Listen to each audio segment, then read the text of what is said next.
Assalamualaikum warahmatullahi wabarakatuh. Hamdan wa syukran lillah wa salatu wassalamu ala rasulillah. La hawla wa la quwata illa billah. Asyhadu an la ilaha illallah wa asyhadu anna Muhammadan abduhu wa rasuluh. Yang saya hormati dosen pengampu matkul pengantar manajemen yakni Bu Ika Purwanti, Magister Manajemen. Puji syukur kepada Allah Subhanahu wa Ta'ala karena atas limpahan rahmat, nikmat, taufik serta hidayahnya sehingga kita bisa melaksanakan UTS di semester genap ini. Salawat serta salam semoga tak tercurahkan kepada baginda Nabi Muhammad Sallallahu Alaihi Wasallam. Karena berkat ajaran beliaulah kita dapat membedakan mana yang hak dan mana yang batil berdasarkan ajarannya yakni ad-dinul Islam as-siratal mustaqim. Pada kesempatan kali ini, perkenalkan nama saya Nano Firmansyah, NIM 2301012405 dari Prodi S1 Manajemen.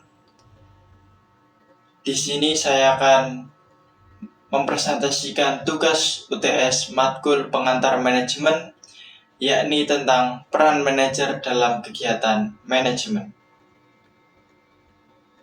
Yang pertama, pengertian manajer. Manajer adalah orang yang bertanggung jawab untuk mengarahkan usaha yang bertujuan membantu organisasi dalam mencapai sasarannya. Mengelola pekerjaan manajer terdapat 4 fungsi spesifik, yaitu yang pertama, merencanakan, mengorganisasikan, memimpin, dan mengendalikan. Yang selanjutnya, fungsi manajer.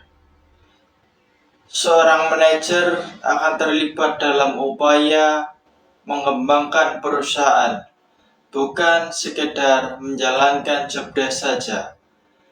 5 fungsi dasar manajer yang wajib diketahui, yaitu yang pertama, perencanaan. Fungsi manajer dalam perusahaan yaitu merencanakan atau upaya apa yang harus dilakukan untuk mengembangkan bisnisnya.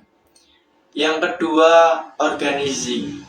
Pada fungsi ini, manajer menentukan materi dan menugaskan tim serta staf yang akan menjalankan rencana awal.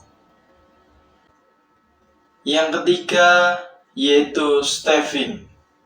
Manajer harus menentukan apakah akan ada tambahan staf atau tidak di divisi tertentu. Selain itu, manajer bertugas merekrut, memilih, melatih, dan mengembangkan karyawannya. Yang selanjutnya, yang keempat, leading. Tugas manajer operasional atau manajer bidang apapun sangat kompleks.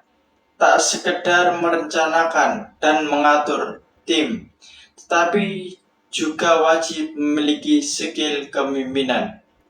Dan yang kelima adalah controlling. Setelah fungsi lain dijalankan, maka tahap terakhir yaitu pengendalian. Manajer berkewajiban mengawasi dan mengevaluasi tindakan yang akan diambil selanjutnya demi memastikan rencana tetap terlaksana dengan baik dan teratur. Selanjutnya, yakni tentang peran manajer. Peran manajer yang pertama yaitu mencapai tujuan organisasi. Manajemen membantu organisasi menetapkan tujuan yang jelas dan merumuskan strategi untuk mencapainya. Dengan perencanaan yang baik dan pengorganisasian yang efisien, organisasi dapat bekerja menuju pencapaian tujuan dengan lebih baik dan terarah. Yang kedua, peran manajer optimalisasi sumber daya. Manajemen membantu organisasi menggunakan sumber daya yang dimiliki secara efisien dan efektif. Dengan mengalokasikan sumber daya dengan bijaksana, organisasi dapat menghindari pemborosan dan mencapai hasil maksimal dari sumber daya yang tersedia. Peran manajer selanjutnya yaitu yang ketiga, mengatasi tantangan. Manajemen membantu organisasi menghadapi tantangan dan perubahan dalam lingkungan bisnis atau lingkungan kerjanya. Dengan melakukan pengendalian yang tepat, organisasi dapat menyesuaikan diri dengan perubahan dan tetap beradaptasi dengan cepat. Yang keempat, meningkatkan produktivitas dan kualitas. Melalui pengarahan yang baik, manajemen dapat memotivasi karyawan untuk bekerja lebih baik dan lebih produktif. Selain itu, manajemen juga berperan dalam meningkatkan kualitas produk atau layanan yang ditawarkan oleh organisasi. Yang kelima, mengoptimalkan pengambilan keputusan. Manajemen membantu dalam pengambilan keputusan yang penting bagi organisasi dengan menganalisis data, mengidentifikasi masalah, dan mengevaluasi alternatif. Manajer dapat membantu keputusan yang lebih baik dan lebih terinformasi. Adapun tugas dari manajer. Tugas dari manajer atau pekerjaan manajer adalah sebagai berikut.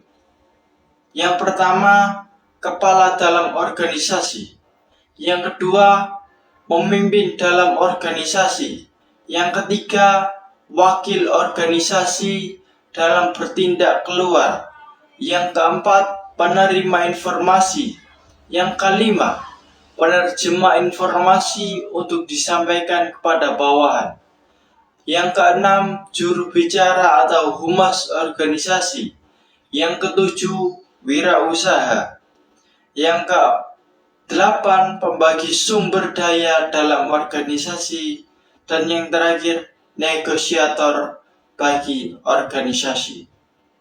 Selanjutnya, adapun keahlian-keahlian yang wajib atau yang harus bisa dimiliki seorang manajemen. Yang pertama, keahlian teknis. Yang kedua, keahlian berkomunikasi dan berinteraksi dengan masyarakat. Yang ketiga, keahlian konseptual. Yang keempat, keahlian dalam pengambilan keputusan. Dan yang terakhir, keahlian dalam mengelola waktu. Adapun tingkatan-tingkatan manajemen. Tingkatan manajemen melibatkan manajemen puncak, manajemen menengah, dan lini pertama. Manajemen puncak seperti CEO bertanggung jawab menetapkan tujuan, merancang kebijakan, dan mengawasi seluruh aktivitas. Yang kedua, manajemen menengah seperti kepala departemen memastikan pelaksanaan rencana menjadi penghubung antara tingkat atas dan bawah serta memantau kinerja tim. Yang terakhir, manajemen lini pertama termasuk manajer operasional memiliki tanggung jawab paling langsung terhadap tim operasional, menciptakan suasana kerja yang harmonis dan meningkatkan produksi. Masing-masing tingkatan membutuhkan keterampilan dan tanggung jawab khusus untuk memastikan kesuksesan perubahan. Mungkin itu yang bisa saya sampaikan, kurang dan lebihnya saya mohon maaf. Saya akhiri. Wabillahi taufik wal hidayah. Wassalamualaikum warahmatullahi wabarakatuh.